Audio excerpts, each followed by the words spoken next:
are glad to welcome our patrons to another experiment we're trying today. You know, since the COVID has started, it's opened up a lot of new ideas that just out of desperation, but since so many of our patrons, you know, the patrons are not able to come in the library, and we are beginning to let in a few at the time now this week here at the Macomb Library, but it's been shut down from our patrons, and we miss them so much. Patrons out there, we love y'all. We miss y'all so much. You're like our family. And Laura and I decided, well, we just got to talking. We thought, well, we were enjoying having story hour on the computer and through the magic of the internet and everything. And so we thought, well, we just bring our gallery out where folks could see, because we weren't able to have gallery shows. So we had Miss Bernie Crossley to come in and show some of Mr. Crossley's work for a planned program that we had for him, and of course we couldn't have it. And so anyway, we decided, well, we just have something called a shelf share, and we share a book or two off of our shelves and let you know how much we missed you and invite you to come in. And so Laura is the one that's a reader. Miss Mattie's not much of a reader. I really and truly don't. I told them I just read the Bible and read the Enterprise Journal and try to get a book in occasionally, but Laura reads that, and then she just is an avid reader. So she's going to do the meat and potatoes of the program, and Miss Mattie's going to come up with the fluff. So, Miss Laura, you go ahead and take it away with your meat and potatoes, okay? Take it away. Well, one of the books that I've read is called Lying on Sunday by Sharon, Souza. My book club at the Liberty Library read this book, and we actually was able to talk to Miss Souza on the phone and ask her all kinds of questions, and we really enjoyed the visit with her. This was a book that I was just walking around shelf reading at the Liberty Library one day, and I came across this book, and a lot of times the cover is what catches, I think the cover, it has to catch everybody's attention. So to me, you can't judge a book by its cover is a lie. Because I do it all the time. If the cover looks boring, I'm probably gonna skip it over, but if it's got flowers on it or something, you know, that looks really interesting, that catches your eye. But the name of this one is what caught my eye, Lying on Sunday. That does kind of tweak your interest. Yeah, see what that's about. So I started reading this book, and at the beginning, it starts out with Abby Torrington, and she's baking a cake and getting things ready for her daughter's birthday, her daughter Becca. She's got two girls, Bailey and Becca, and Bailey's already out to college and living in the dorms on her own. Becca's fixing to go to college, and Abby is kind of excited about the empty nest for her and her husband and what they're going to do, and she's getting ready for her daughter's birthday party that evening, and her husband's fixing to fly in from Dallas because he's a salesman and one of the top salesmen, and so he flies to Dallas every 6 weeks.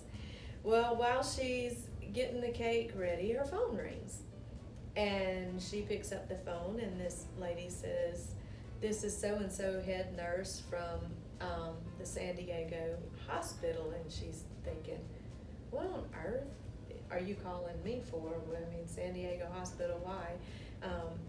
Now, Abby and her husband live in Sacramento, and the nurse said, "I'm sorry, are you Mrs. Torrington, Mrs. Robert Torrington?" And she said, "Well, yes, I am." And she said, "Well, I'm so sorry to tell you this, but they brought your husband in at 5 o'clock this morning on the ambulance in cardiac arrest, and we did everything we could, but we couldn't save him." So all of a sudden, the floor just drops from under her, and she says, "Excuse me, but I think that you have the wrong Torrington."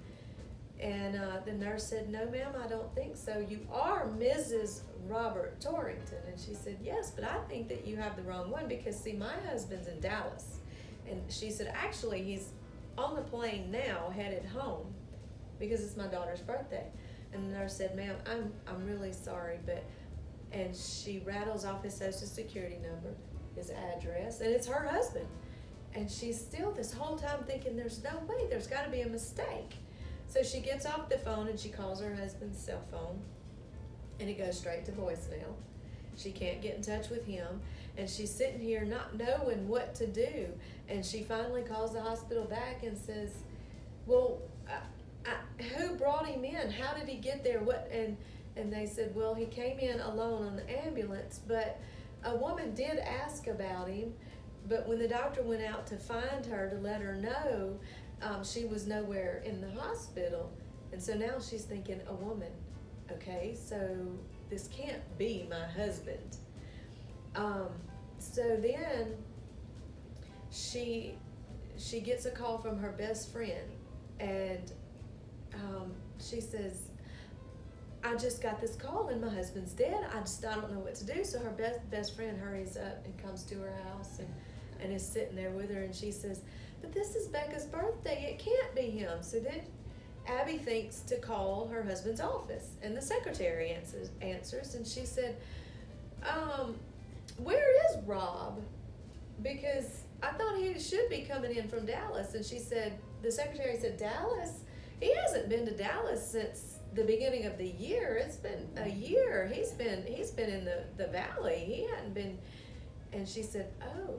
So she calls the airline and finds out that he was on a flight from San Diego. He had a flight ready from San Diego to Sacramento. So he was not where he was supposed to be. Does it begin that way? It begins this way. She gets these phone calls, and so while she's still reeling from the fact that, one, he's dead, and two, he was not where he was supposed to be, and he's been lying to her for the majority of the year, and there was a woman at the hospital, and so in her mind, who knows what's happening, all of a sudden the doorbell rings.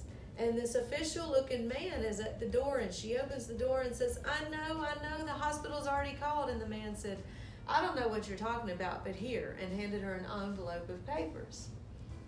And she opens it up, and it's divorce papers. Oh, my goodness. Her husband had already filed for a divorce. So her best friend said, this has got to be a mistake. This has got to be a joke. So the best friend calls the attorney and says, there's got to be a mistake. And he said, oh, yes, ma'am, I'm sorry, it is a mistake. And she's like, oh, well, no, I didn't think. Now, mind you, Abby's best friend can't stand Rob Dorrington, Abby's husband. She can't stand him. She calls him a rat.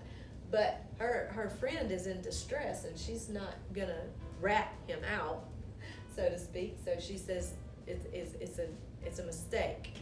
And the lawyer said, I'm sorry, it wasn't supposed to be served today. It was supposed to be Monday. Oh, dear. So this is how it starts. And so... And if you don't want to read that, you're going to sound like you're going to miss a really good book. You are going to miss a really good book, because throughout this book, she has to try to figure out how to tell her girls that their daddy's dead.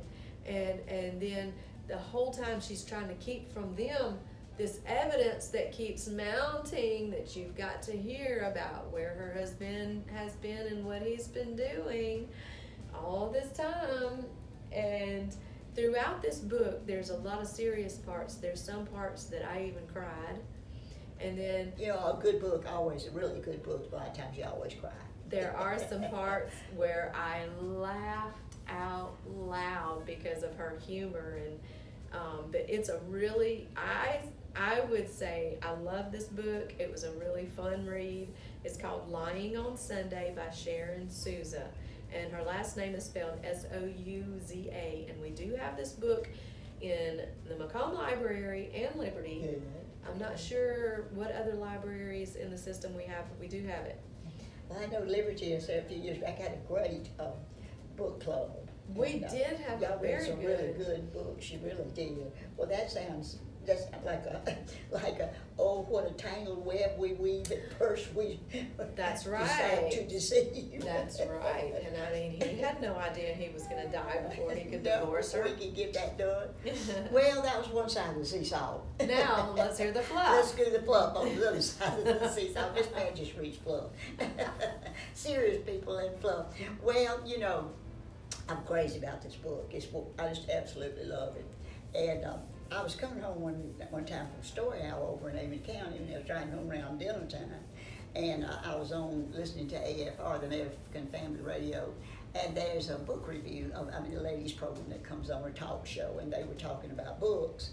And to my astonishment, they were talking about the miraculous journey of Edward Tulane. Now, I know a lot of y'all say, oh, she's stuck on that book again. Really bad folks got to where they didn't want to come in the library because Miss Mattie would tell them about that book. But anyway, they were talking about my book, and they loved it. And they said such deep thinking things about it, and I was just very impressed that I had loved it so much, because I just loved it because it was a juvenile book and it has a wonderful message to it. The writing is absolutely delightful, and so this is written by Kate DiCamillo, and if I'm not mistaken, she received the DeGrumman medal over at Southern several years ago, and my granddaughter works over there, and trying to see if I put the picture in here. Anyway, my granddaughter met her and got the book, and she wrote in there for Miss Mattie and Scooter Mouse, thank you for loving Edward. And then this is a picture of her, isn't she a cute girl? She wrote me a little note on the back. So this has just become one of my treasured things. I have it in a little card of favorite books at home, and I wanted to share it with you. The thing that I loved about it, the story is absolutely wonderful, and when you start telling about it, it sounds ridiculous, and you're going to turn me off, but it has a wonderful message to it about loving and losing and having your heart broken and learning to love again. And I guarantee you, if you don't cry at the very end of it, just from the emotion and happiness and the end of the story, then you're, well, I'm not going to talk to you. Let me just read this little bit of it because it's written so good. Once in a house on Egypt Street, there lived a rabbit who was made almost entirely of china. He had china arms and china legs, china paws, and a china head, and a china torso, and a china nose. His arms and legs were joined by wire so that his china elbows and his china knees could be bent, giving him much freedom of movement. His ears were made of real rabbit fur, and beneath the fur there were strong, bendable wires which allowed the ears to be arranged into poses that reflected the rabbit's mood, jaunty or tired. His tail, too, was made of real rabbit fur and was fluffy and soft and well-shaped. The rabbit's name was Edward Tulane, and he was tall. He measured about 3 feet from the tip of his ears to the tip of his feet, and his eyes were painted a penetrating and intelligent blue. In all, Edward felt himself to be an exceptional specimen, and he thought very highly of himself, loving and being concerned mostly with himself. Now, he belonged to a little girl, and the little girl loved him absolutely dearly. And he's going to get lost, and much of the story concerns what happened to him while he was lost. But you will absolutely love it, and the writing is so beautiful, and the story itself is so good. And I hope that you will read The Miraculous Journey of Edward Tulane. Well, how about that? Was that pretty good fluff? That was really good fluff. Very I good. think there's a little bit deeper meaning to that fluff than she thinks. It's very good. You're right. Well, listen, folks, we're so glad y'all came, and we hope you enjoyed it, and we're going to try to do this once a month, just so that we can let you share, have our shelves to share, and so that we can share some things that we loved with you. Thank you so much. I appreciate you. We had a fine time. We didn't sure did. You know what that means? I've got to get to reading. I'll see what else I can dig up. Bye.